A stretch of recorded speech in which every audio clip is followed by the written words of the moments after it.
Well, good morning, and it is my pleasure to introduce Robert Goodman, the Executive Dean of the Rutgers, New Jersey Agricultural Experiment Station, but also Executive Dean of Rutgers School of Environmental and Biological Sciences.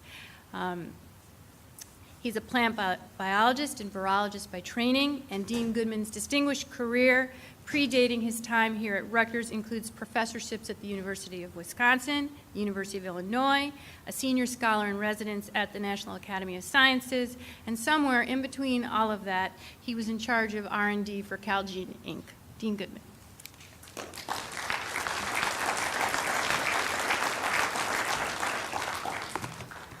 Thank you, Marjorie. Good morning, everybody. Thanks for letting me jump into the schedule unannounced. A very complicated day today. I'm delighted to be here briefly to welcome you all, to welcome many of you back to Rutgers. I gather from Tony Broccoli that there's been ample Rutgers boosterism in the program already this morning, so I'm not going to pile on. But Emil and Bruce actually gave me a nice opportunity to pile on about the Organization of Tropical Studies. When I came here in 2005 as dean, I discovered that Rutgers had led its membership in the OTS Labs.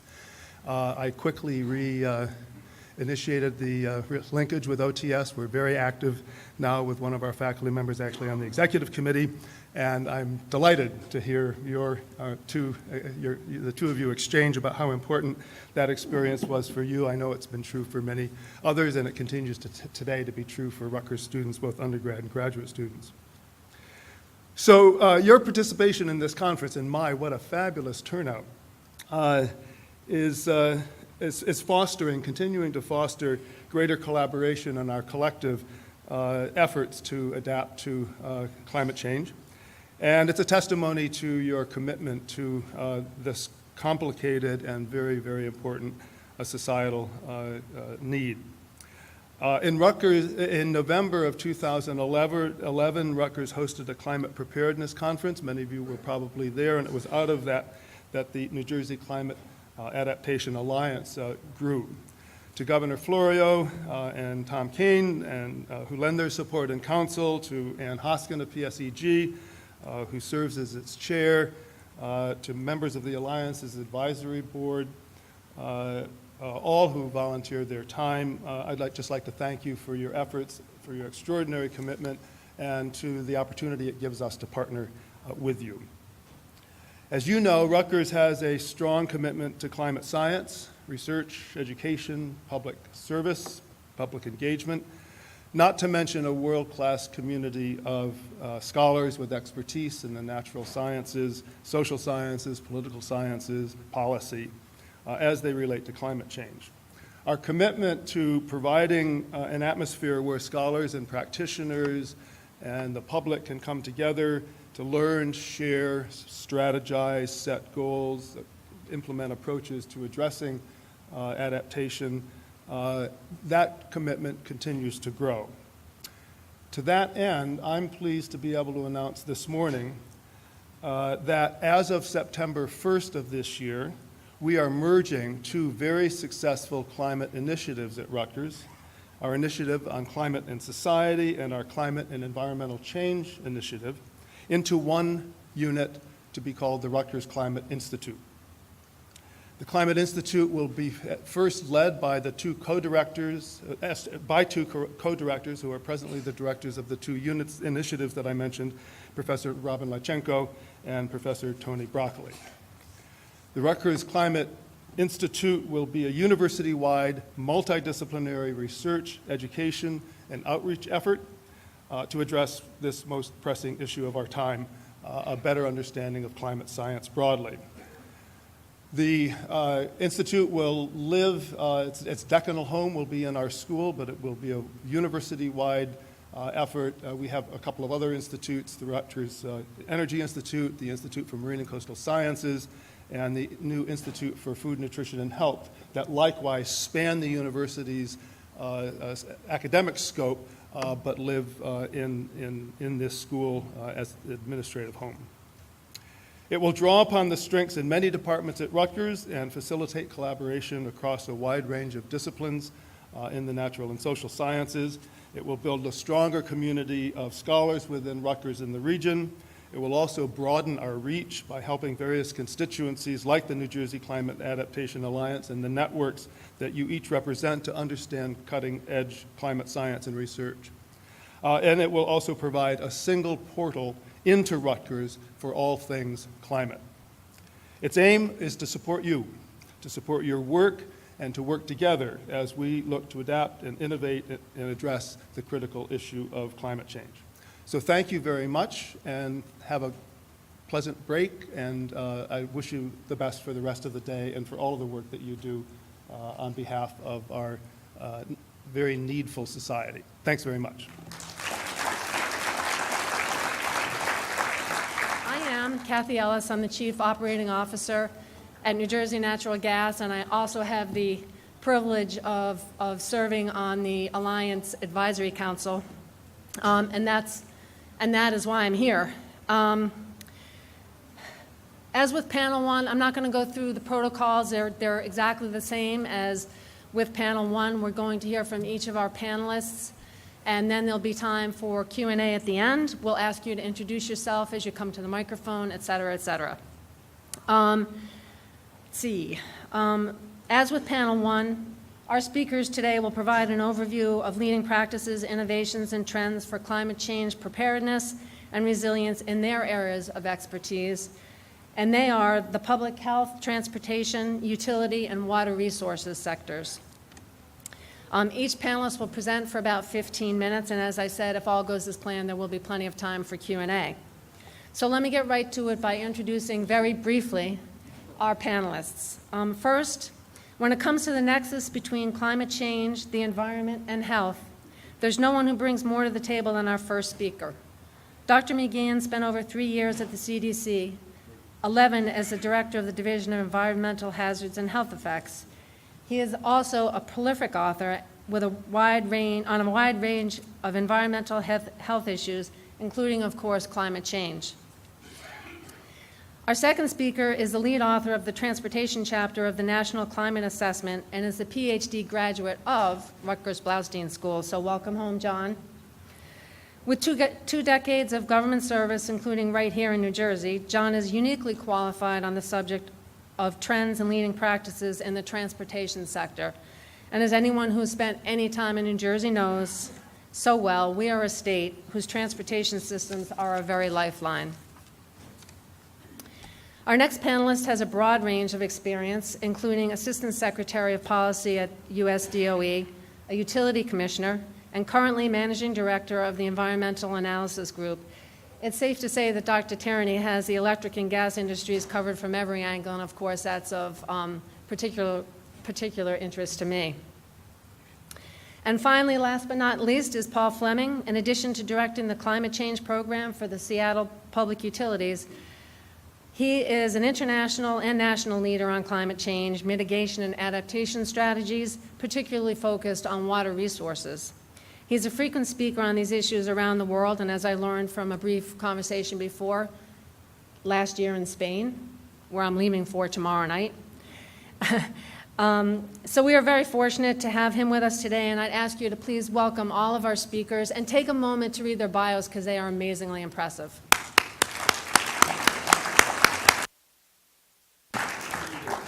So, Dr. McGeehan? Good morning, everyone. Always tough to be the first speaker after break. A lot more seats available right now. I am glad to be back in New Jersey. I live in Atlanta now, and I grew up in a place in northeastern Pennsylvania called Hazleton. And a very exciting event every summer was getting together with my parents and my brothers and sisters and coming down to the Jersey Shore.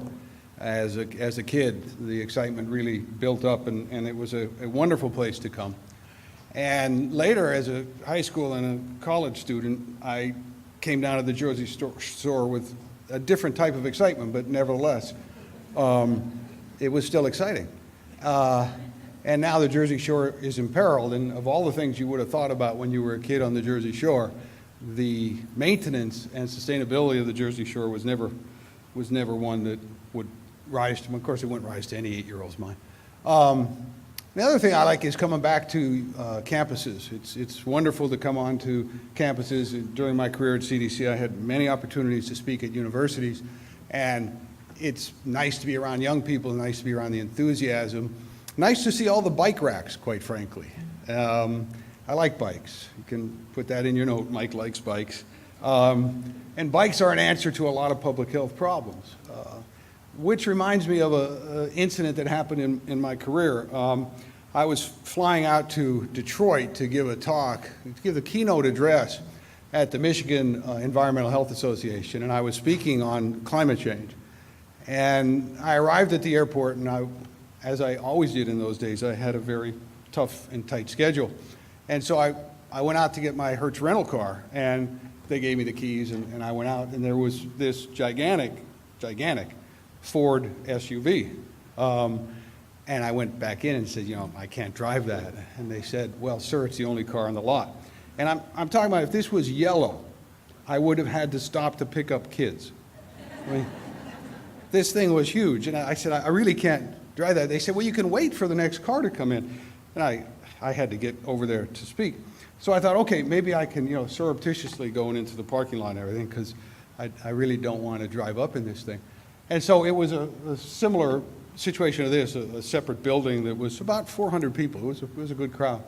And I drive in front of the building, and wouldn't you know it, there was a reserve spot for the keynote speaker, reserved for Dr. McGee. And so that's a speech they won't soon forget. I'm going to talk a little bit about public health and climate change, which I have spent a good deal of the latter part of my career at CDC and at the Research Triangle Institute working on. And I'm going to talk just briefly about some of the health effects of climate change. And I know you're going to speak about this in one of the work groups this afternoon. And then I'm going to talk about what we need to do to prepare for climate change. And when I talk about what we need to do, it's directly applicable to New Jersey.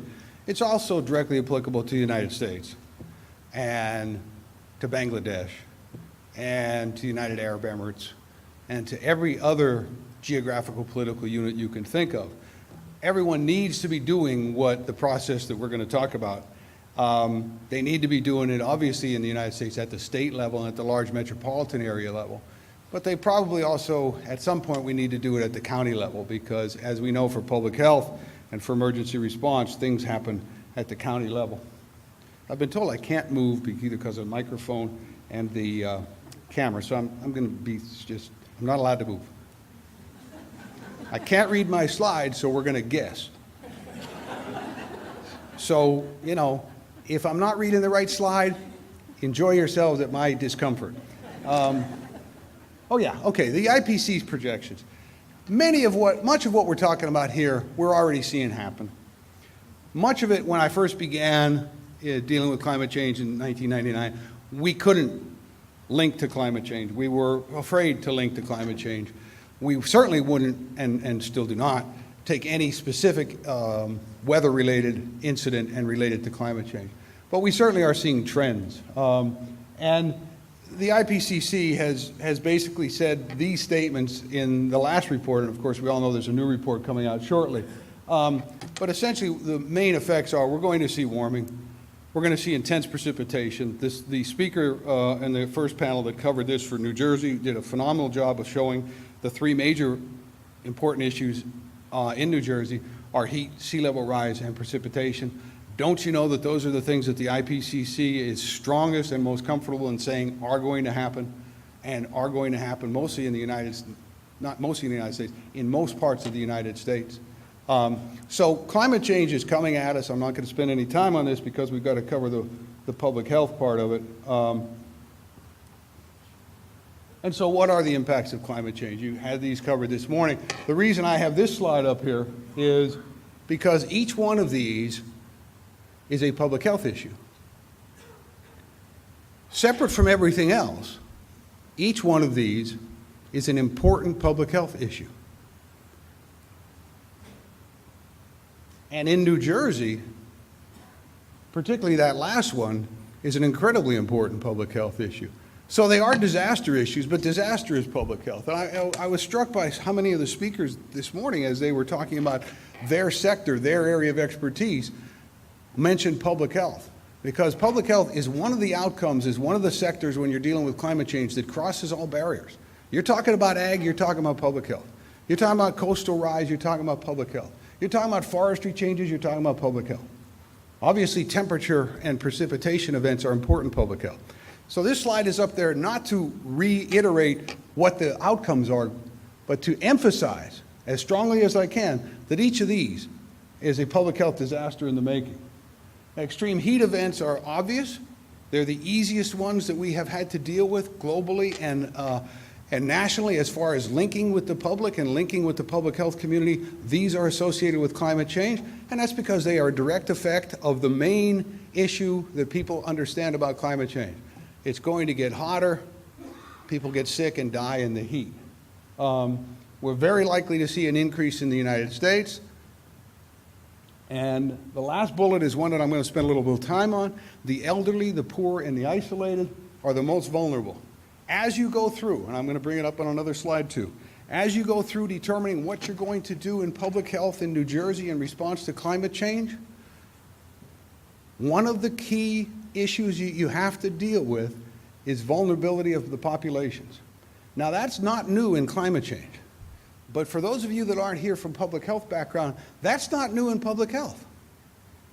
So when you talk about the nexus of climate change and public health, the vulnerability, the populations that are going to suffer the most from these effects have to be the focus of your work. In public health, I gave many speeches, as you might imagine, in dealing with public health issues. And when I was talking about lead poisoning in kids, all the money in lead poisoning had to be spent on vulnerable populations. You didn't need to come for me and my daughter for lead poisoning. You needed to go in the area with the oldest housing and the poorest populations and spend your money there. That's not going to be any different in adaptation plans for climate change. Not in New Jersey, not in the United States, not in the world. The other thing with the world is, unfortunately, not only are the poorest populations in each country going to be impacted really badly, the poorest countries are going to be impacted worse. Considering that they didn't cause this, it is really a sin. Floods are a public health disaster. When a flood hits, it takes public health back to 1910. All the advances that we've had in the last 120 years go away. Suddenly we've got overcrowded populations like we had in the tenements. We have bad sewage. We have spread of infectious diseases. We've got unsafe food and drinking water. So it's just as though the last 120 years didn't occur. And as you know, because of what happened last year, and many parts of the country know because of river flooding and other coastal flooding, it is something that is very difficult to recover from because the infrastructure is impacted. But in addition to everything else, in addition to it being an insurance disaster, in addition to it being displaced populations and what it does to neighborhoods and everything else, it is a public health nightmare. And we're going to see more of this, precipitation events. We saw the excellent graphics this morning about 24-hour rainfalls and how much more they are and how much more percentage of overall precipitation they make up and how many more we're going to see in every 20-year period. This is coming for us right down our pike. And it's not just New Jersey, it's not just coastal areas. Severe storms, we know what happens with severe storms. I'm not talking about tornadoes now. I'm talking about class 3, 4, and 5 hurricanes. We know what happens when we also know that we've got incredible numbers of vulnerable populations in the way of these storms. Impacts are widespread, and in fact, we don't do a great job of evacuating our people. Essentially, if a class 4 or 5 hurricane heads up the Florida coast and heads towards North and South Carolina, we can't evacuate those people. Impossible to evacuate them. And again, public health nightmare. Deaths and injuries from these sorts of events, which goes along with the flooding. Vector-borne disease, how many of us think about that? Not many, okay? And in New Jersey, I'm not sure. Like, I don't know the details of New Jersey. I think whoever puts together the public health adaptation plan had better study this and better understand, because you've got mosquito-borne diseases that are directly affected by precipitation and temperature. What are the two things the IPCC is most likely to say we're going to see an increase in? Okay? And you also have the change in the overall temperature to see an increase in tick-borne disease.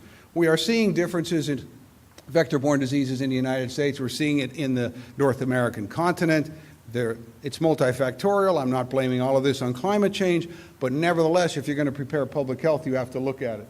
And the air pollution one is interesting. You know, I see the word possible up there that I typed in one of my weaker moments. Possible increase in ground level ozone. You have an increase in temperature. You have an increase in people living in urban areas. We don't do anything about our coal-fired power plants and our automobiles. Like that bus I was driving, we're going to see an increase in ground level ozone. Ozone is directly related to exacerbations of asthma. Asthma is a huge problem in the United States. Asthma affects every family in the United States right now, and ozone is directly related to hospital admissions and ER admissions for asthma. Bad. The other thing is particulate matter. Particulate matter has never been a good thing, but if you look at the research over the last 10 to 15 years, the association between particulate matter and cardiovascular outcomes, both heart attacks and long-term, is frightening. We don't need to see our particulate matter increase in the United States or globally. And yet those are both possibilities. The last one is one that in the last 10 years, if you look at the science, is really fascinating, and that is the increase in aeroallergens and the studies that have shown that increase in temperature and carbon monoxide, how it improves the productivity of ragweed and other plants. Those of you that have asthma probably don't think of that as a good thing. The fact that we are seeing an increase in all of our populations in sensitivity to ragweed. So combine that, please, if you will, for just a second. Ragweed increasing, the length of the season increasing, and our population becoming more sensitive. Okay? Another issue that we have to deal with from a public health standpoint. So what do you do? I mean, I was watching a thing with Jerry Seinfeld talking to Michael Richards the other day, and Michael Richards was saying to Jerry Seinfeld, he said, you know, what you did was the way you worked with your, and he said, no. He said, it doesn't matter. The process doesn't matter how you get there. It's only what you give the audience. That's for stand-up comedy. So that's advice for any of you thinking of going into that.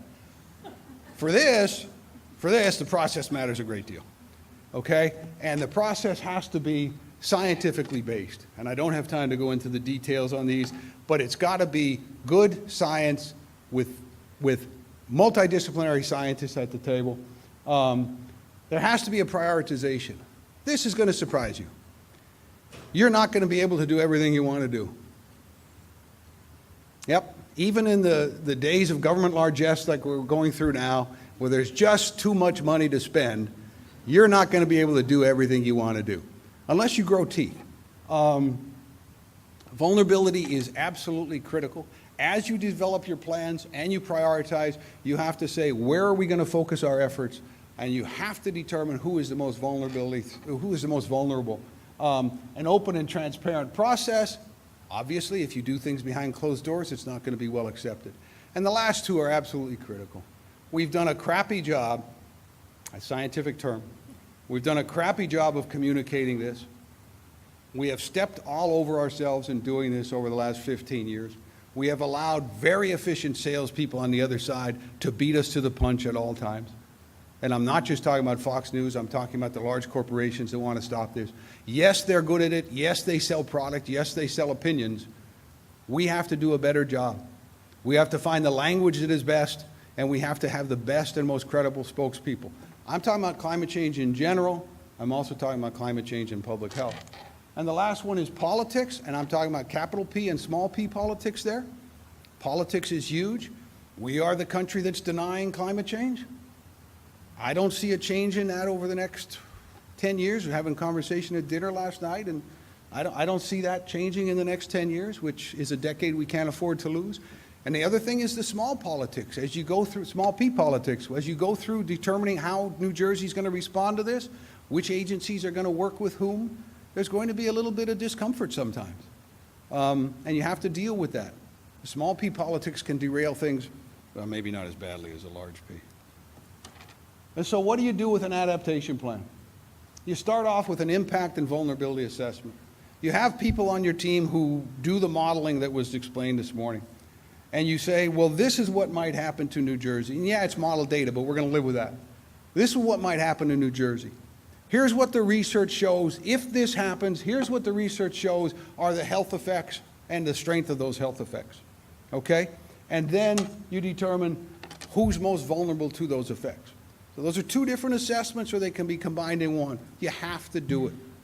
You have to say, what's climate change going to do to New Jersey, and who's going to be most vulnerable? And then you have to determine what your current status is right now. You have adaptations in place right now. Whatever you want to do has to enhance those adaptations. But you have to have an inventory of what those adaptations are. You have mosquito control programs. You have heat response plans. Okay? How well do they adapt to what we're seeing? But you have to have an assessment of that. So that's 3 different assessments, or 2, depending on how you look at it. And then you've got to develop and initiate the plan around that.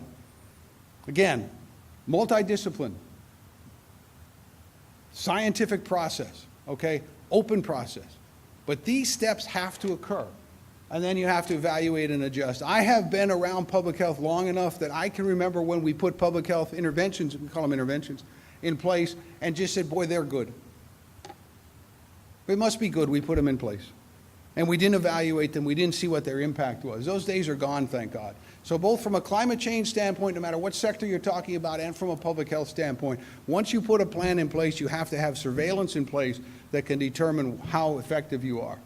Now, I don't know how many people here are in public health, I don't know how many people might deal with this plan. I don't know where New Jersey is, quite frankly, with their plan. But a number of states around the country have done this and are moving forward with the plan. Very few have interventions or adaptations put in place right now. But these are the essential steps. And there's a great deal of literature out there that will guide you through them. If you don't do these steps and you base on anecdotal evidence, it's unlikely that you'll have a successful plan. I guarantee you won't have an accepted plan. This is what CDC's BRACE framework is. This is the climate change program that I began at CDC. When the money came to us, I said, well, at least 40 to 50% of the money that comes to CDC is going to the states and the cities to do this sort of stuff. I did not come up with the acronym BRACE. Okay, that's somebody else. I'm not an acronym sort of guy. But if you look at those 5 steps, you'll see that the 4 steps, the general steps that I talked about, are all incorporated into this.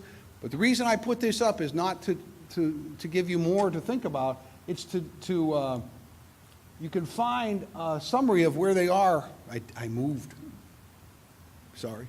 You can find a summary of what these plans are for the 16 cities and the 2 states at that website, and it shows you where they are in the process of going through what New Jersey needs to do and what we're doing for the United States right now. We did in 1999, which is an overall assessment of public health and climate change.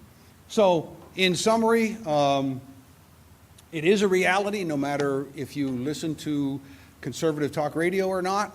I remember I used to have a cartoon in my talk that said, a couple was sitting there and they said, all the scientists say the climate is changing, but the radio talk show hosts say it's not. I don't know who to believe. It is changing. We see the changes. They're already happening. It has huge public health consequences. As I've outlined, I wasn't able to get into detail in 15 minutes on them. And the public health authorities have to respond to this. There's a possibility that in some conversations that New Jersey right now isn't dealing with this particularly from a public health standpoint. I guess that's fine. Every year that goes by is a year the climate continues to change. It's not going to stop changing, and more difficult to adapt to those changes. And I think the adaptation plan, which is outlined here and which has detailed steps in the literature, if you Google it, Climate Change Public Health Adaptation Plan, we've got them out there for countries, we've got them out there for cities and for states, is a nice model to follow. Adapt it, tweak it for New Jersey, and I think it will treat you well. And my last slide is one that I'm particularly proud of because I put together, but it doesn't hold because we're going to save the questions. So thank you very much.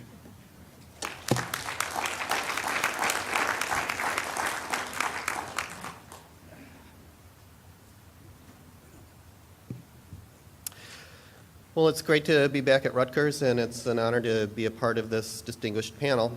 I'm originally from St. Louis and came out to New Jersey to get my PhD at Blaustein, went back when our son was born. So I bring a Midwest perspective on this, but I'll try to touch on some issues unique to the Northeast as well. So I'm going to very quickly flip through a few slides that just show some projections for future conditions. For potential changes by mid-century. This ground has already been covered by Dr. Broccoli far better than I could. I would recommend the source that I cite at the bottom there. It's a recent NOAA report that gives a useful synthesis of a lot of the recent modeling that's been done. But suffice to say, broad consensus on the models that temperatures would rise under any of the emissions scenarios. Summers in St. Louis get even more miserable. An increase pretty much everywhere in the number of days with extreme heat, days with over 95 degrees. As far as precip, I think it's important to keep in mind that the uncertainty with precip is a lot higher than with temperatures, but I still think that the projections give us some indication of some of the conditions that we're likely to face. So in broad terms, a lot of the models are projecting somewhat drier conditions in the southwest, somewhat wetter conditions in the northeast, in much of the rest of the country, including the northeast and the upper Midwest as well. Take a look at the spring and winter maps here in the upper Midwest. And this is something we're concerned about in St. Louis, that the increased precip in winter and spring suggests a rising risk of flooding on our great rivers. I think sea level rise has been amply addressed by others already. And the last National Climate Assessment found that the intensity of hurricanes was likely to increase over the next century. So what are the impacts for transportation? And as we look at the rising heat levels and those extreme heat days, one of the things we're looking at is increased material stress. That's stress on pavement and especially stress on bridge expansion joints. Now, I'm not saying that climate change is going to cause bridges to fall down over the country. Not saying that. But I am saying that I think the increased stress is likely to add to wear and tear and will probably increase maintenance costs. In rail, buckling rails is another issue that we face on those really hot days, and there are dozens of these events reported every year, so it's not that uncommon. And then in this area, any rail system that uses catenary wires, the overhead electrical wires, on those really hot days, those wires tend to sag, which can cause speed restrictions, and probably some of you have experienced this with NJ Transit sometime in the last 2 or 3 years. When we talk about changes in precipitation, one of the big impacts nationally is the impact on barge traffic. There have been several times in the last 10 or 15 years that the Mississippi River has been shut for navigation because of high flood levels, because of flood levels. Of course, last winter and fall, we had the opposite problem. We had shippers having to reduce their cargo loads because of the low water levels. Now we're back to flood stage again, although the traffic was still flowing when I left the other day. So as far as roadways, increases in those heavy precipitation events, those say the 1-inch events, the gully washers, has obvious effects on speed and safety on roadways. And in addition, there are quite a few low-lying roads in the country that are subject to temporary inundation. As far as sea level rise, if you're not aware of it, I'd recommend an excellent report led by NJTPA with Cambridge Systematics. And one of the things they did was to identify roadways that would be affected in New Jersey that would be affected by a meter of sea level rise with storm surge. And so you can see that quite a few important roadways would be impacted under that scenario, including a lot of important evacuation routes. And as for extreme weather, Well, I guess you don't need some guy from Missouri to come out here and tell you what happened during Hurricane Sandy. But I think this is really the classic illustration of the impacts that severe weather can have on transportation systems. We watched the flooding of the tunnels and the subways, the damages to assets, the response vehicles that couldn't get to fires because of flooded roadways. So I don't know if this particular event can be attributed to greenhouse gas, but I do think it's very illustrative of the types of challenges that these events pose. Now, so far, I've talked only about direct and negative effects, and there are some positive effects as well as some indirect effects. Now, I'm not suggesting that the positive comes anywhere close to outweighing the negative, but I do think that we should at least be aware of some of the opportunities as well as the challenges. And one of the new opportunities is that the melting of the polar ice cap is allowing shipping to occur in the Arctic Ocean at least a few months out of the year. So the long sought-after Northwest Passage has finally materialized. And also on the Great Lakes, the fewer days of ice cover means more shipping days there. So that presents opportunities for shippers. Some places may experience less snow, but others may get more snow, so it's hard to know how that'll wash out from a national perspective. And then there are indirect effects as well. For example, changes in crop zones. If the wheat belt shifts to the north, then we could expect changes in the way that rail lines are used and in the way that barges are used. And I think people are really just starting to think through some of those indirect effects. What's the last one? Oh, and of course, another indirect effect is if we get serious about greenhouse gas mitigation, that could affect the price of fuels in the transportation sector and also lead to demand for new types of transportation or for additional infrastructure. For example, if we were to shift from a hydrogen economy, that might require the building of new pipelines. So those are just, as I say, again, some things that people are starting to think about. So as far as adaptation, when we talk about the added material stress due to the higher temperatures, one of the things we can look at is street trees. And I'm getting really interested in street trees as an adaptation option because you get a bang for your buck in lots of different ways. There's, it reduces that urban heat island effect, so you have benefits in public health, you have benefits in energy savings, there's stormwater advantages, and there's even greenhouse gas mitigation effects. But for our purposes here, reducing that heat island effect has been shown to increase the life of pavement. So if you're a municipal official and you're hoping to walk out of here today with one idea that you can think about doing over the next year, I'd encourage you to take a look at your tree canopy. Maybe look at what it would take to increase that canopy from 25% to 30% or something like that. Possibly worth considering depending on where you are. Transportation asset management refers to a set of techniques that use GIS to monitor road pavement conditions and to use the data to adjust maintenance and budgeting. And I think it's becoming recognized as a tool in dealing with the material stress that's associated with rising temperatures. For changing precipitation, and especially for those gully washers, green infrastructure is increasingly being recognized as an adaptation tool. So the term refers to a whole set of techniques. The basic idea is to store more of the rainwater in the ground close to where it falls as opposed to letting it run off into sewers or into overflowing streams. And it includes a whole lot of techniques, a couple of which are shown here. That's a picture of a rain garden in Ohio up on top. That's a picture of some permeable pavement on the bottom. A lot of other techniques too, like open space preservation, green roofs. All of these can help reduce the negative effects on roadways and other places of those heavy rain events.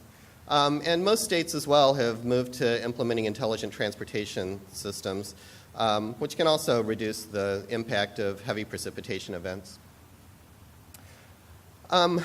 So when we talk about the rising risk of riverine flooding, I think we need to talk about levees.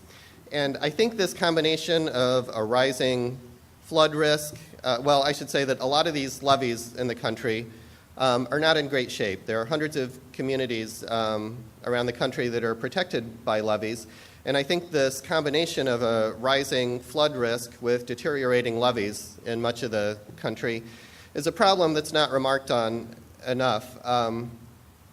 And of course, the local governments turn to the federal government in hopes of aid to fix up the levees. The Army Corps just doesn't have nearly enough money to fix up all the levees in the country. So in St. Louis, in the St. Louis region, 3 Illinois counties got together a few years ago, passed a 1/4-cent sales tax with all the proceeds dedicated to levee repair. And they're pooling the money and allocating it according to need, so not segregating by county. And so I think as the flood risk rises, I think we may need to see more of this sort of activity in the future.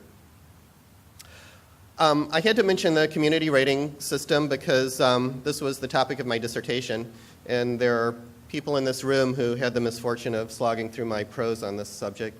But CRS is a good program. It's part of the National Flood Insurance Program.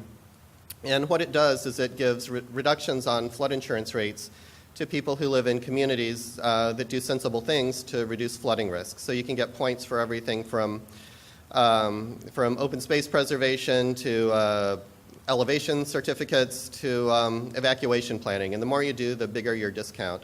So speaking again to that municipal official, if you have a lot of properties that are buying flood insurance in your town, this might be something you want to look at. Or if you're already participating in the program, maybe look at what it would take to move from a level 9 to a level 8 or from a level 8 to a level 7. Just a suggestion. So I'm going to deal with sea level rise and extreme weather together because they're so closely linked. And here are a couple of engineering solutions. You see a picture there of a floodgate that was built to protect tunnels and subway systems. This particular picture happens to be from Tokyo, but I understand you have a similar setup near the PATH station up in Hoboken and maybe some others in the region as well. Elevating bridges is another adaptation response. This bridge here is kind of famous for being designed with sea level rise in mind. This is the Confederation Bridge that links New Brunswick, Canada to Prince Edward Island. And at its highest point, it's 60 meters above the water level, which is enough, as you see, to allow those ocean-going vessels to get underneath.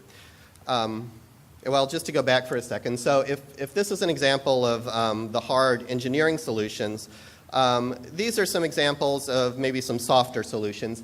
And one possible strategy is abandonment or retreat, just getting people out of harm's way.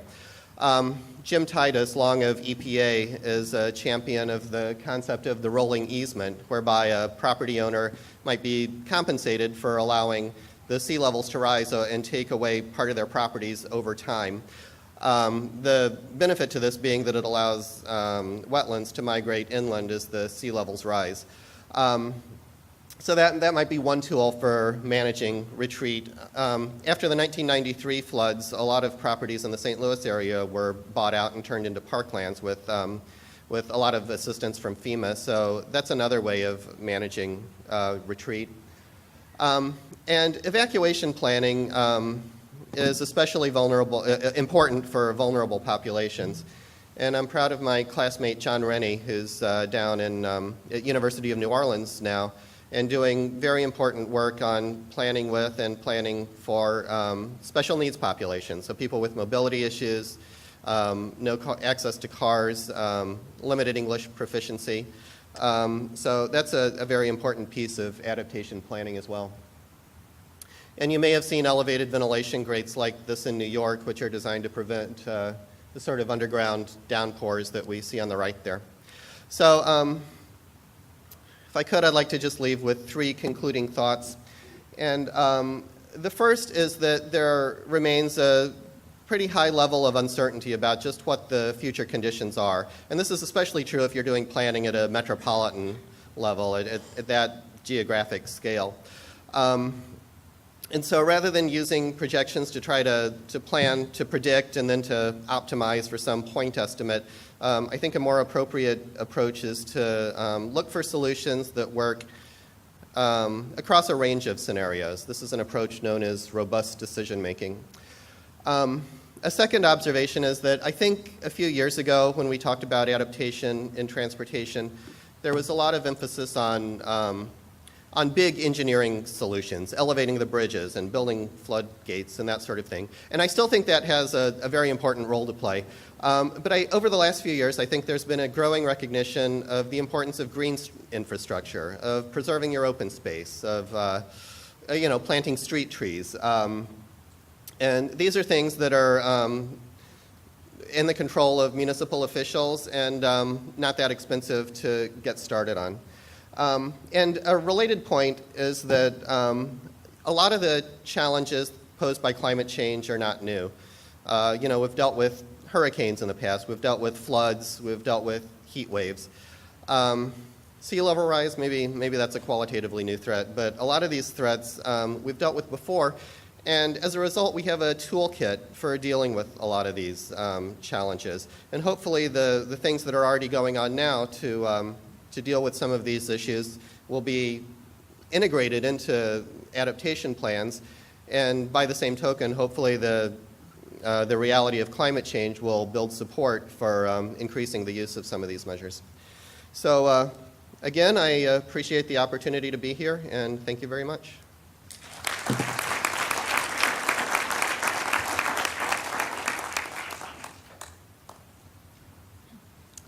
Good morning. As my presentation is getting loaded, I'll tell you my New Jersey story. I flew down today from Boston, where I've lived for many years, but my mother was born in Trenton, and I have in Boston in my cupboard china that was made in Trenton at my Joseph McKenzie and Sons porcelain factory. So this is a nice place to come home to in many, many ways.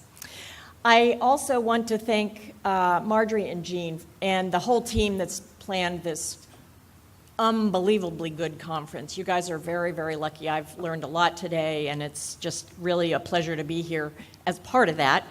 And kudos to Rutgers for this new initiative that you've got going on in conjunction with the Alliance. I think it's really great. You guys really, I think, are leading the pack on these adaptation readiness issues. So I'm very, very pleased to be here. So I also suffer from the gotta turn around thing, so I will try to stand still too, like Mike was showing us how.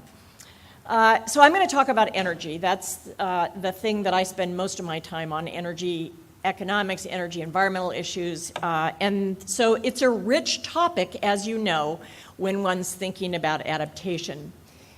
So I'm going to talk just a little bit about context setting, and then, as requested, give you some suggestions from what things are going on in other parts of the country and in Canada with regard to adaptation planning and processes for dealing with the utility sector. And I'm focusing on electricity. I'm sorry, Kathleen. I know she probably wanted me to talk about gas, but they're related. Maybe they'll let me spend a half hour talking about the New Jersey natural gas experience after Sandy. You think so? Perfect. So why focus on electricity? This is probably obvious when you remember what happened during Sandy, but I'll just put it in a little bit more framing. It's clear that electricity in 2013 and increasingly going forward is the enabler of so many things that we spend our times on, and so many aspects of the economy. Every segment of the energy industry, natural gas, refineries, oil, they all rely on electricity too, not to mention a variety of other things. So electricity is really important for energy more broadly. And this interdependency is really critical to think about, not just during the storm and restoration after a storm, but also in anticipation of much worse conditions to be dealing with, so that we can withstand and be more resilient.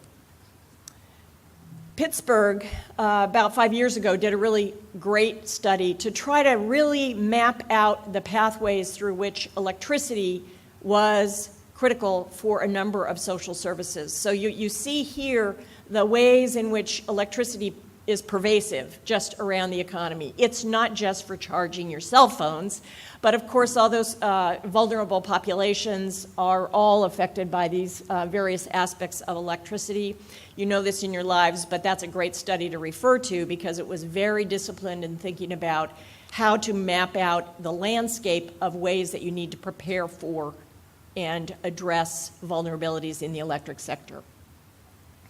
As many of the speakers have said, and as you know, there are really two classes of things to think about when one is thinking about adaptation, and in the energy sector, given its infrastructure character, hardening and making a piece of a physical asset more strong and robust to withstand damage and threats is key. But that is not enough. As we heard, it's not just the hard solutions, but also soft ones. And making resilient systems is also really incredibly important for having a quick restoration and a rebound effect that makes it so that the effect of individual events are not so damaging to the population. And I highlight here, this is from the Department of the Department of Energy's Electricity Office. They did a great report, which is listed along with the other studies on the very last page of my presentation for later reference. But for them, this concept of resiliency in the energy sector just highlights the importance of thinking about risk as you're going about this next chapter of energy systems, because as we all hope in this room, I think our energy systems will move to a more decarbonized state, and as they do, we need to integrate resiliency into those investment options. I was one of the co-lead authors for the energy chapter for the National Climate Assessment, and as you know, the draft is out. We made five. Here comes number 5. We made 5 findings or key messages, some of which were just describing the way in which energy systems are impacted by extreme weather events, by heat, and a number of other things. Those are not new. We felt almost that our most important contribution was to talk about this unknown that exists in our energy system right now. It is going to change somehow. We don't know what it's going to look like, and so we really do need to think about the implications of a change in climate for the manner in which different communities and different companies and different consumers move through a transitioning energy system. That's really key. So for the third time, just to make sure you really heard me, we don't know what the future is going to look like for energy, and that's really important. And that's really important for lots of different regions. We have lots of new technology options. We have an aging infrastructure. I think the the American Society of Civil Engineers estimates that the operations and maintenance costs are facing the electric grid, the transmission and distribution systems, are 2/3 of $1 billion in the next few years. Huge amount. That doesn't count the requirements for environmental controls that will go in power plants. That doesn't count the investment that you've been doing here in New Jersey on decentralized solar panels, a variety of other ways in which you are grabbing better control about your energy future. So there's a lot of uncertainties. There's a lot of economic decisions to be made. And a lot of those will play out in a changing infrastructure as we go forward. So we know it's going to be different, but we don't know how, and so we need to think about it. And it's a real opportunity as your energy companies and your own energy decisions play out in your communities. There are a couple of examples, and I call them interesting examples up here. Oh, I thought I wrote interesting examples. Never mind. Must have been at the dead of night. I thought I wrote that. We were asked to talk about best practices, and I didn't want to say I know what the best practices are because this is a very changing field. So these are interesting examples that I think I wanted to call to your attention, and there's a lot of work underway in many different parts of the country. One of the most interesting studies that has come out recently is one that Maryland did. Who's seen this study? Oh, excellent. I can tell you about this study. Poor Maryland. Okay, you guys are really poor New Jersey. You got Sandy. But Maryland had the Snowmageddon, 2 blizzards back to back. They had the Hurricane Irene impacts, and they had this thing they called the derecho, this huge storm that came through in the middle of the summer that was accompanied by extreme heat and big wind. As a result of that, poor Maryland had 3 storms in 3 years that knocked out big parts of the electricity infrastructure. The pictures here in orange, the orange colors are places where there were sustained outages of the electric system twice, 2 storms, and if it's a pink area, especially in this portion that's in the PEPCO service territory down by Washington, D.C., that if it's pink on that, that was 3 outages, sustained damage, big trouble. So Maryland wanted to figure out what's going on, and the governor set up a task force to take a look at this. Their report, which came out last fall, is called Weathering the Storm. It's terrific in terms of analyzing the risks, analyzing consequences, and making suggestions for what to do.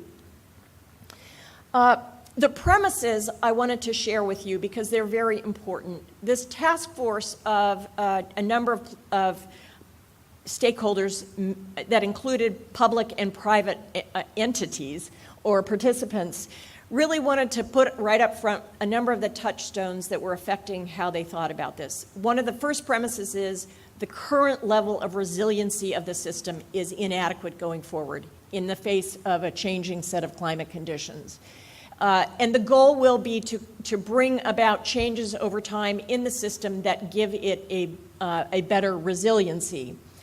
There's a clear recognition that severe storms, extreme weather conditions that appear in a number of manners will increase in the future, and that we shouldn't be surprised when those 100-year events keep coming. And therefore, utility planning systems need to take into account very different risk profiles going forward than in the past. I note that the Energy Information Administration, which I think has historically used a 30-year historical look back of information to project forward, is now using a 10-year look back. So there are a lot of changes that are coming forward. And again, one of the points that they made is the one that I keep harping on, that this is an opportunity we have now at a huge investment cycle in the industry to think about this integration of issues from the climate challenges to the other challenges facing the electric and other energy systems. One of the things that is reported in this study that's I really encourage you to look at because it's an interesting tidbit. It draws from the recent Lawrence Berkeley Lab study that was done to integrate the number of reports that have looked at what is the cost to different elements of the society when we have an outage. You know, if it's a quick outage, your lights on your clocks are a problem. If it's a 3-week outage, you've really got a different trouble. My company is in a part of Boston where we faced 2 big transformer blackouts in the past year. Huge business disruption. We're also, by the way, across the street from the bomb sites. And so that was an incredible experience. And it gives me an appreciation of what it was like to have your areas blocked off for such terrible conditions for a long period of time. So Lawrence Berkeley Labs synthesized these studies, none of which are really current in looking at how much people are willing to pay to avoid an outage, because as outages happen more often and as we electrify more and more of our daily lives, people may be willing to pay more, or a broad swath of the population, including businesses, may be willing to pay more to have not only a reliable system, but a resilient system. These estimates are, in effect, the dollar per hour cost to different types of customers associated with outages. And if it's a short outage, less than an hour, you've got costs for businesses at $21,000 an hour on average across these studies. If it's an 8-hour average, almost $100,000 cost per hour. And imagine the 3-week outages that many people had coming out of the Sandy thing, not to mention the people who lost their homes and businesses and other things. So clearly, seasonality affects the outage costs. The type of customer affects the outage cost. And whether it's on a weekend or in the middle of the day, on the weekday, shifts in terms of its impacts on negative impacts on different types of customers. Now, I hope those of you in the back can read this really carefully.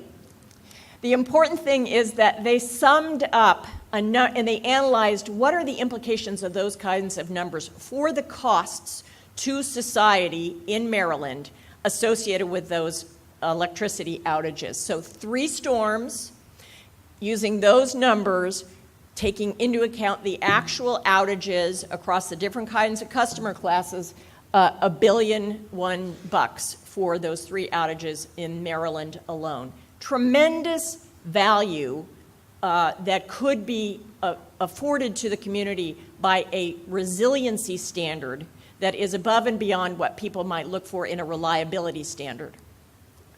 So there are ways to think about this, and the opportunities that now exist associated with grid modernization, what people used to say until last week, the smart grid, are really intriguing. I'll give you an example in a minute about some experience in the South associated with using smart grid to have restoration come back much more quickly on the electric system. But as the different parts of the electric system, from the home through the transformers and the communications systems to the grid operator, the more they're communicating, the more there's knowledge in the system that will help with not only with resiliency and islanding effects when you want to protect the system in the face of a storm, but also in terms of restoration and knowing where things are. One of the difficulties in the electric grid is that you often are quite blind if you're a grid operator in knowing where exactly the outages are occurring. And tremendous use during these past storms in Sandy in using social media to get information and visibility to operators of the grid so that they would know where to target things. Another area of opportunity is really ripe for New Jersey in light of the kinds of things that you've been doing to make your system much smarter and give customers the opportunity to have their ability to have solar panels.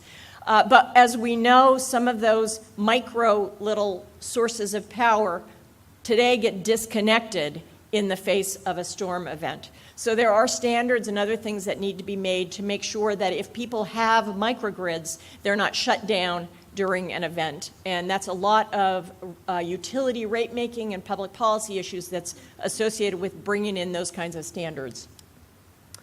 Other things that came out of the Maryland analysis are things that are very common around the tools of electric systems to deal with storms. One of them is an age-old thing associated with vegetation maintenance, making sure that the trees are not hanging on the wires. That's the biggest source of outages in storms, as you might guess. So figuring out where there's a more aggressive approach to deal with vegetation that manages and balances communities' interests in making sure that we have lovely tree systems is an important thing, and being much more mindful about that. There are important rate-making policy issues that utility commissions can look at to encourage having investment in a more resilient grid be an attractive thing for energy companies to take on. Trackers are mechanisms that can be added. These are really arcane issues in utility rate making, but these are ways in which they can provide a more rapid recovery of investment that's been found to be important for consumers' benefits. And as I mentioned, thinking about developing resiliency standards are very different than reliability standards. Reliability standards are if we have a peak condition of use on the hottest day of the year and we lose a couple of power plants and transmission lines, can we keep the lights on?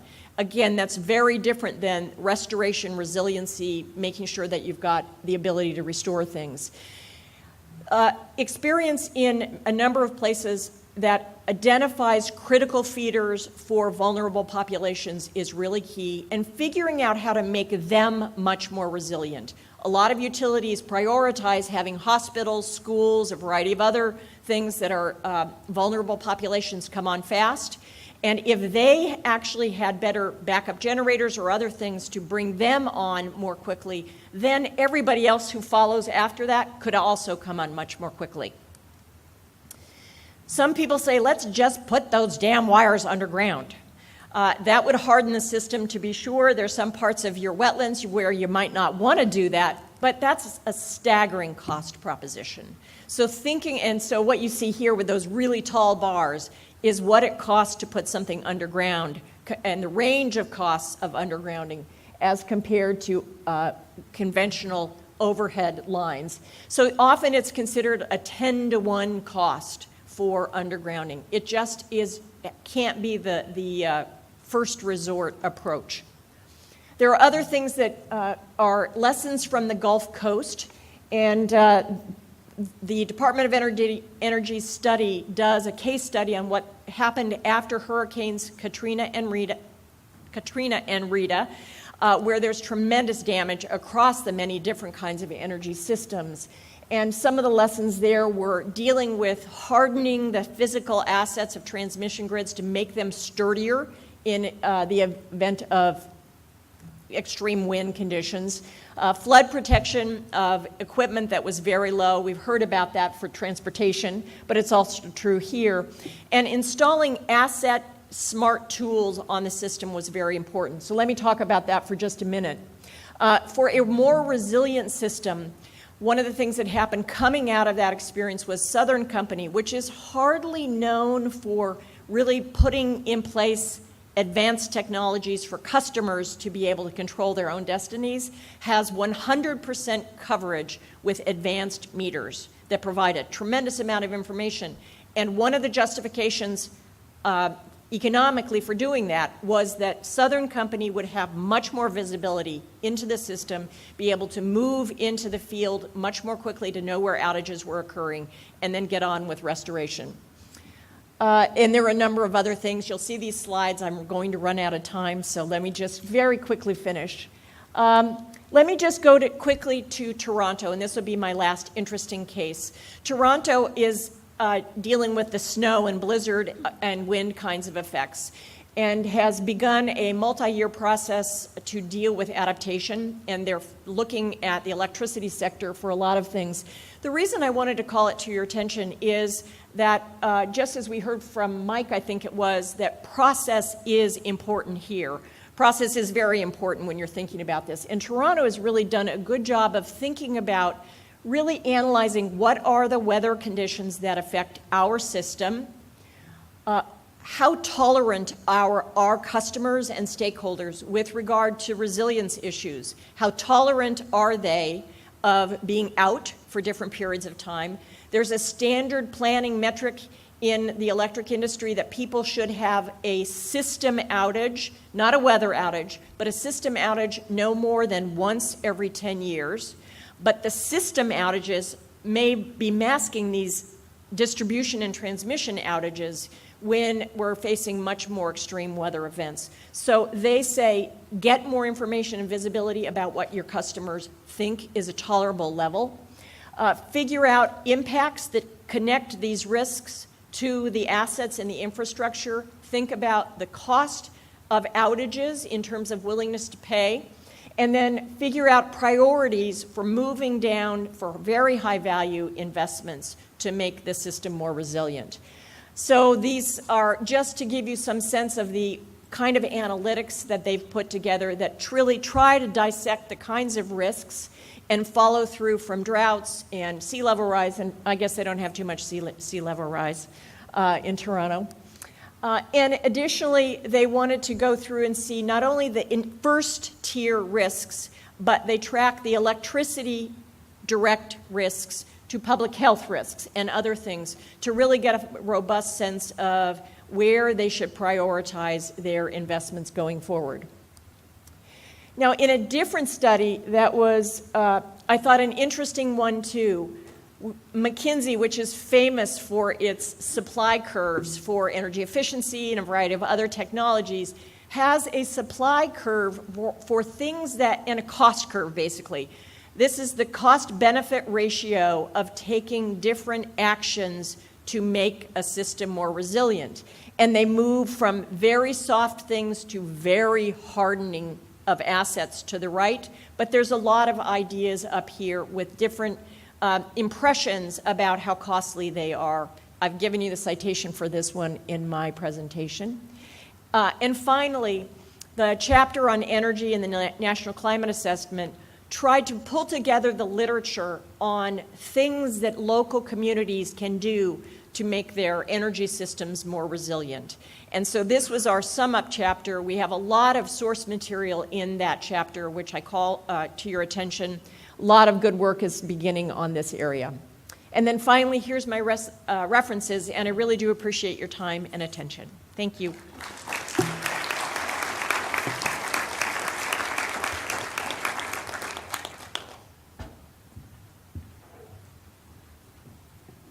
Okay, so I stand between you and lunch. I recognize that's a dangerous place to be. I'll try and be quick.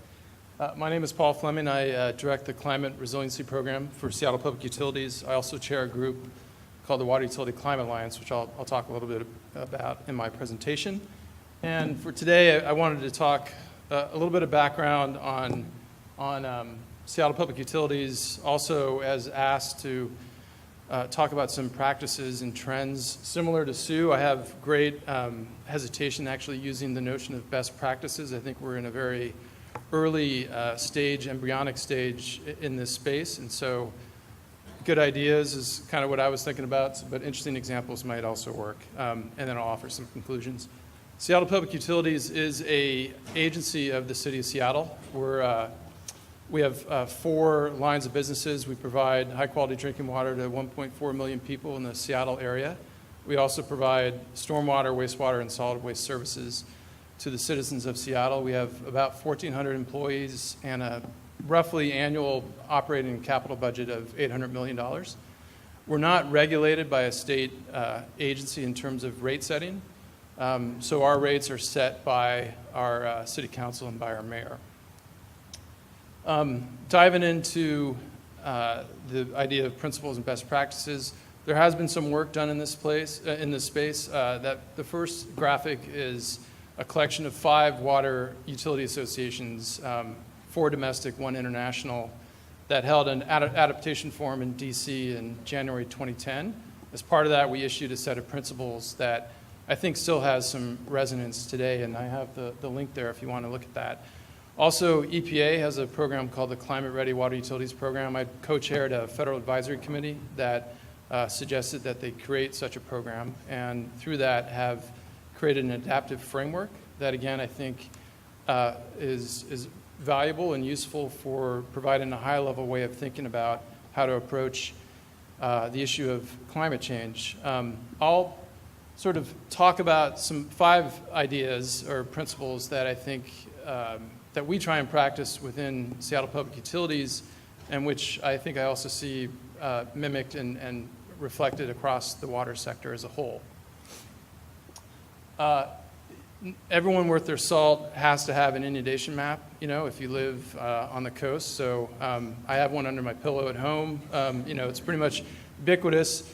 This depicted the impacts of sea level rise, or actually the inundation of sea level rise in Seattle. We have also looked at and have done 2.5 impacts assessments, which we've talked about earlier this morning, where we've looked at and used climate data to model the impacts on our supply. This is from 2007. Our first study was started in 2002, so we've been at this for quite a while. This just shows the impacts. Anything less than 100% for the 3 bars represents a reduction in supply.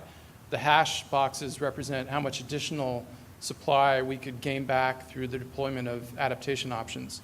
As Bill noted, this is very fuzzy, right? So the use of climate data has some real limitations, but it's better than not, right? And so we have to take this with a grain of salt. It's very useful for describing and illustrating to us what our sensitivity of our system is to different changes in the climate, but these aren't predictions. We are teeing up and are in the midst of a third study with Oregon State University and the University of Idaho, which house the NOAA RISA program for the Pacific Northwest, which is part of a great network that NOAA has established that our earlier speaker, Margaret, is part of NOAA. And it's a mechanism to get climate data and climate information into the hands of decision makers. We have just started an agreement or executed an agreement and are just starting to get climate data from them from the CMIP-5 process, which is essentially the next generation of climate data. So through that partnership, we are accessing the best available science, and we're using it, and we'll be looking at impacts on snowpack, on precipitation patterns, both in our mountainous watersheds as well as our urban environment, and issues like fire, forest fires. We own 90,000 acres of forested landscape in the Central Cascades, where our unfiltered water supply is. So to the degree that if there are going to be more forest fires of greater intensity and frequency, it has real implications for an unfiltered water supply.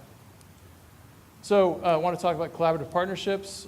I have the distinct pleasure, as well as another probably 30 hours a week that I have to work on this group called the Water Utility Climate Alliance. The acronym is WUCA. It's a collection of 10 large urban water utilities from around the U.S.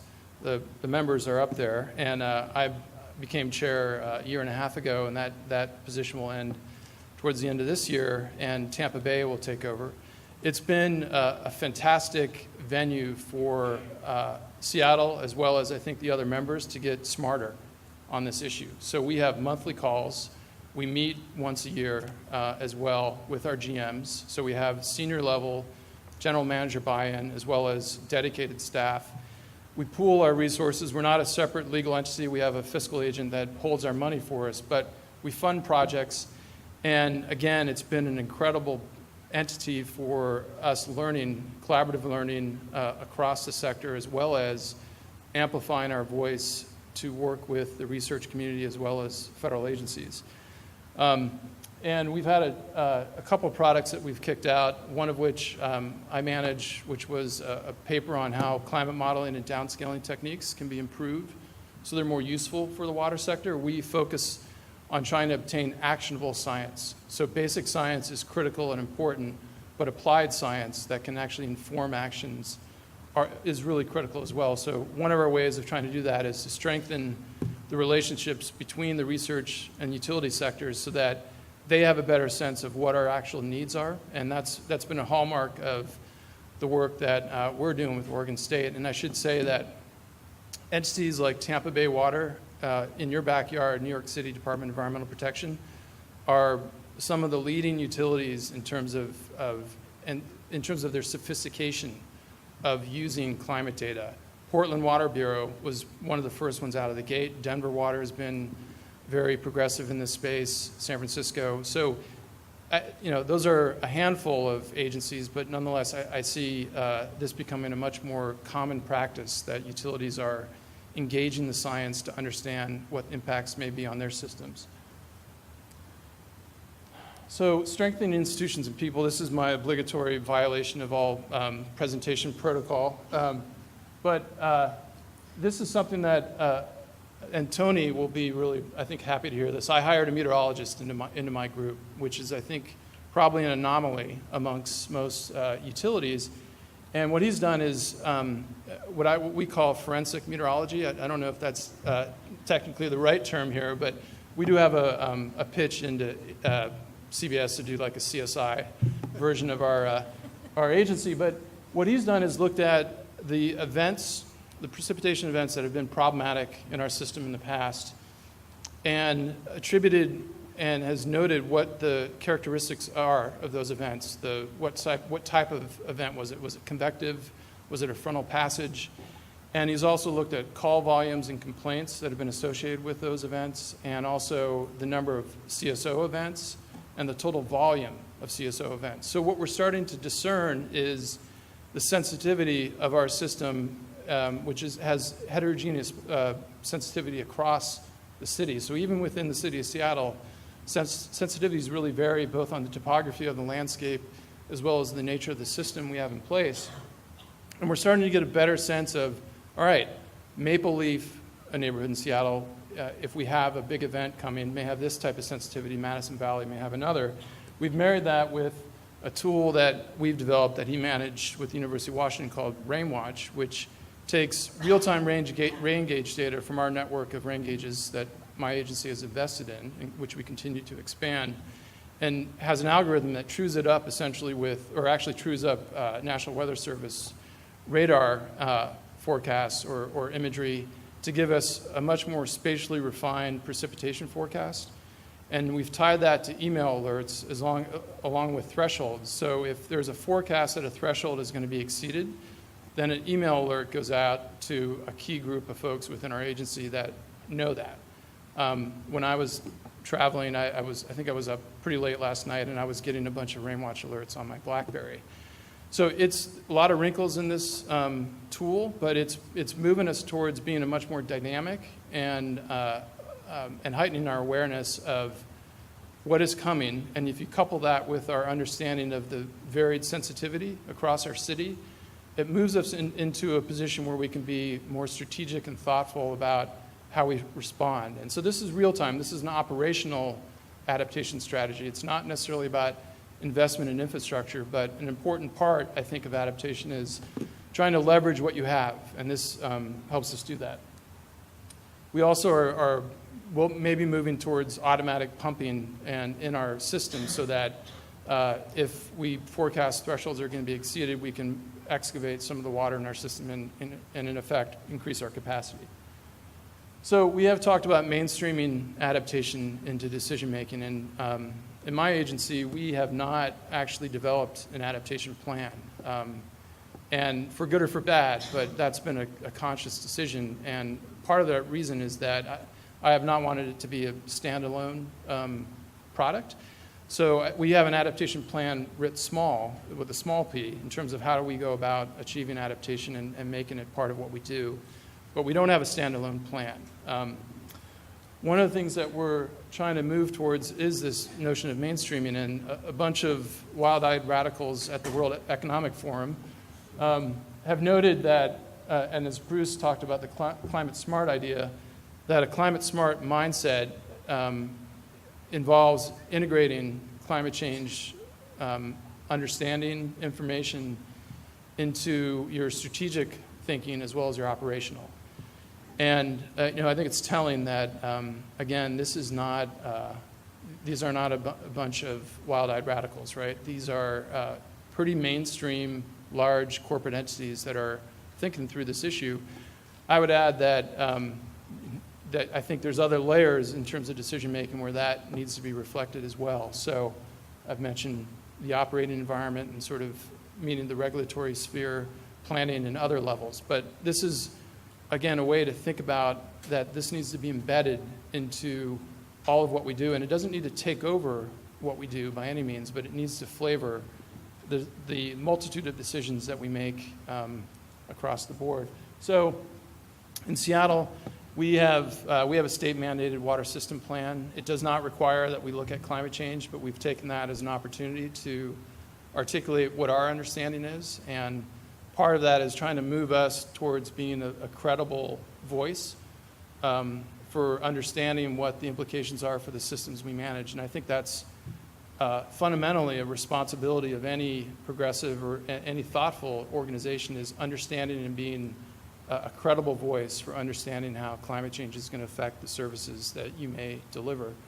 So we've moved that analysis that I showed you earlier, those bar charts, into our planning process. So now it's an expectation, even though it's not a requirement by the state, that we will be reflecting what we know. And what we know is always going to change, right? So we're using CMIP 5 data now. The CMIP 6 process will kick out new data, and it's an iterative process. So assessment is not a one-time thing. It's a process that you need to repeat over time. This is a diagram from the UK. The UK government looked at resilient infrastructure, and I think it's really helpful to illustrate that for those of us who work in the infrastructure space where we have assets that may live 100+ years, we have pipes in Seattle that are over 100 years old, the life of that asset, or over the lifetime of that asset, it will be exposed to changes in climate, right? Of course, we've seen that already, but we'll see that amplified going forward. And so this helps to, I believe, sort of put that in stark relief that the investment you're making today and the functionality that you expect to get out of that asset may be compromised, or it may not be. You know, it helps to expose that. And so what we're trying to move to is how to integrate what we do know, and I think we have an excellent network that we've built up over the past couple of years of working with other utilities and researchers to understand best practices or good ideas and climate data. But we also have an asset management program within Seattle Public Utilities that is now called a stage gates process, which maybe some of you are familiar with. It's a way to try and rationalize that $800 million that we're spending every year, right? So if we're going to build an asset that's going to have a long life, there's often an operational component, an operating cost that is associated with that. And previously, we didn't really do a good job of integrating those operating costs, so we would be often stuck with an expensive asset that needs care and feeding for 50 years. And so stage gates is a way to try and ensure that the life cycle costs are reflected in your decision on the front end. We've have moved towards incorporating environmental and social justice and service equity issues into that stage gates process as well.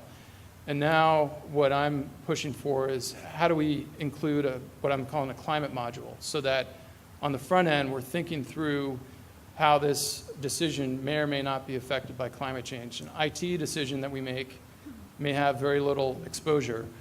A new drainage pipe that we're going to put in the ground will likely have very high exposure.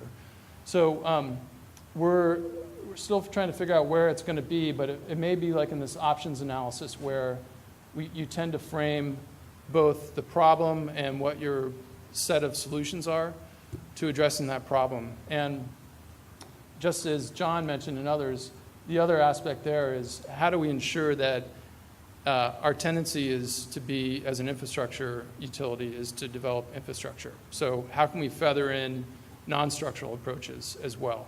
So that's if you guys have another meeting next year, maybe I can report on progress on this front. But it's pretty exciting. It's very much blocking and tackling component here, but if done right, it can make it climate, again, sort of like the World Economic Forum suggestion, part of what we do and embedded in an important decision-making process that we have. So some of the folks have already talked about this, but the notion of portfolio approaches, while the financial industry is maligned for how it's performed over the past several years, I think the notion of portfolio theory has real relevance still. And here, it's basically looking at a suite of options that balance your risks to climate change. And so certainly infrastructure is going to be an important part of that. But the nature of that infrastructure, be it gray and green, in Seattle we're looking at hybrid approaches where we look at green infrastructure, which our mayor has directed us to, by the way, use green infrastructure to increase the amount of stormwater managed by 6-fold by 2025.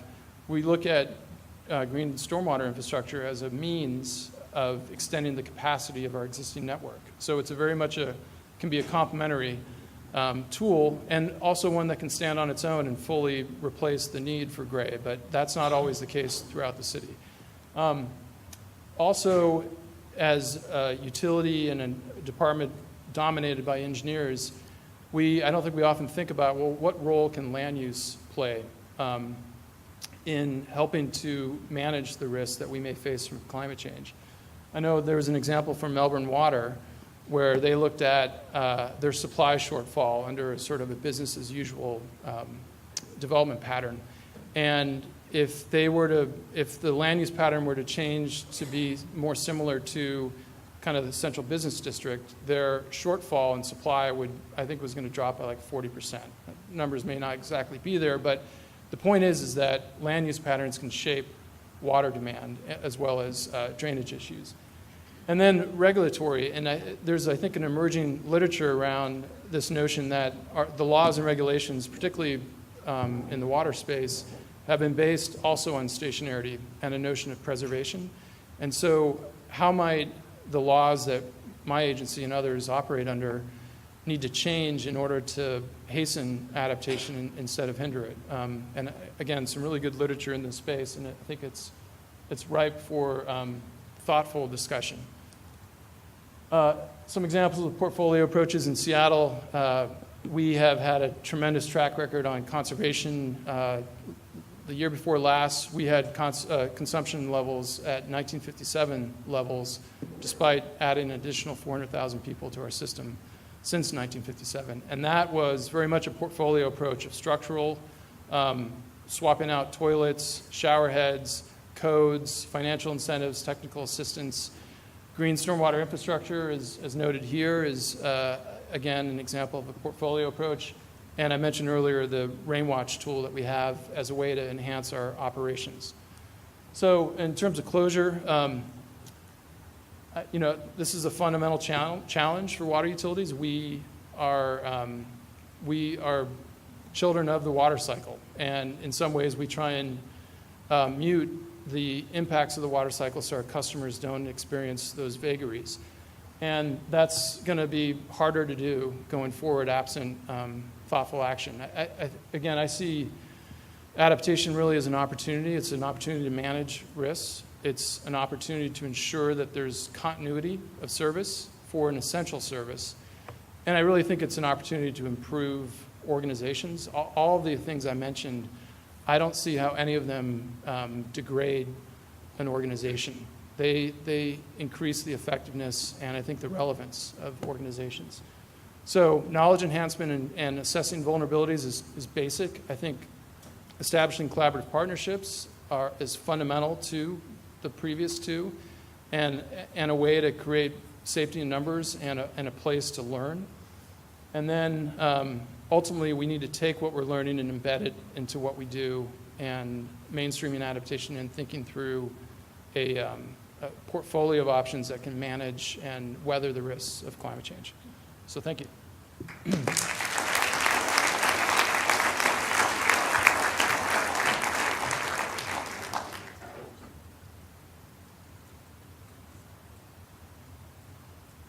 I told you, she's a slave to the clock.